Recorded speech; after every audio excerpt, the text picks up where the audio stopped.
Hi, and thank you for viewing this video for an explanation of some of the elements behind the Mississippi Forward flag. My name is Eric Scott Atchison, the designer of the flag. What I'd like to do is talk a little bit about the design process and then get into each of the design elements. So this process was informed by the 5 basic principles of flag design that are published by the North American Vexillological Association. And these are to keep it simple, use meaningful symbolism, use 2 to 3 basic colors, no lettering or seals, and to be distinctive or be related. In terms of design elements, let's start from the very basic design element. This is a rectangular flag of 1 to 1.5 proportions, and it has a white field, and the reason I selected a white field was to provide maximum contrast between the design element colors and shapes as on the field itself. As we know, flags are not always shown in full color, and by doing that, by doing a white field with simple colors and shapes, we allow for maximum contrast.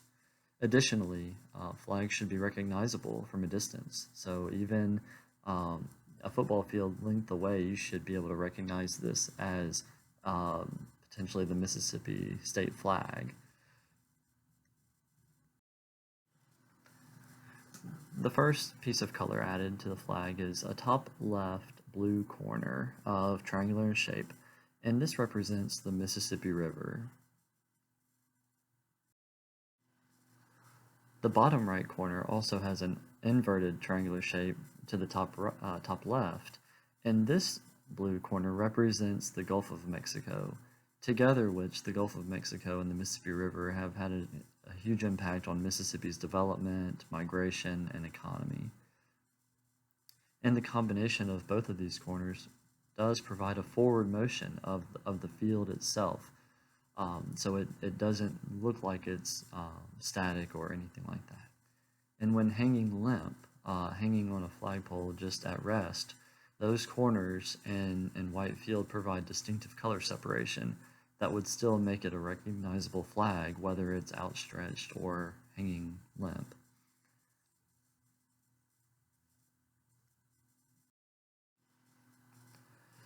In the center of the flag is a circle of 19 stars, and these provide continuity between the top left and bottom right blue corners.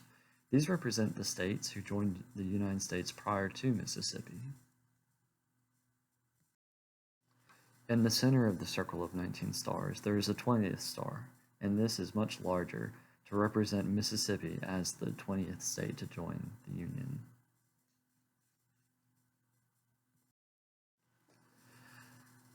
Per House Bill 1769, the words "In God We Trust" must be placed on the flag, and so these are placed just below the circle of stars, definitely readable and recognizable, and in a font, they're placed in a font that does not have serifs or any kind of articulation that may make it confusing or hard to read.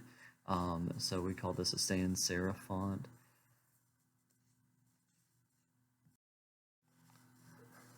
So just a quick review. The process again was informed by the NAVA.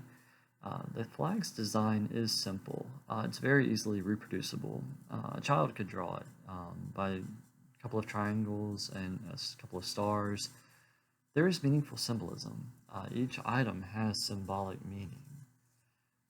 The colors themselves are very limited. It's mostly white and blue with only black text. And then the lettering itself are only the letters that were required by House Bill 1796. And finally, to be distinctive or be related, I examined all other state flags and many other country flags, and no other state flags resembled this design with the coloration in the corners.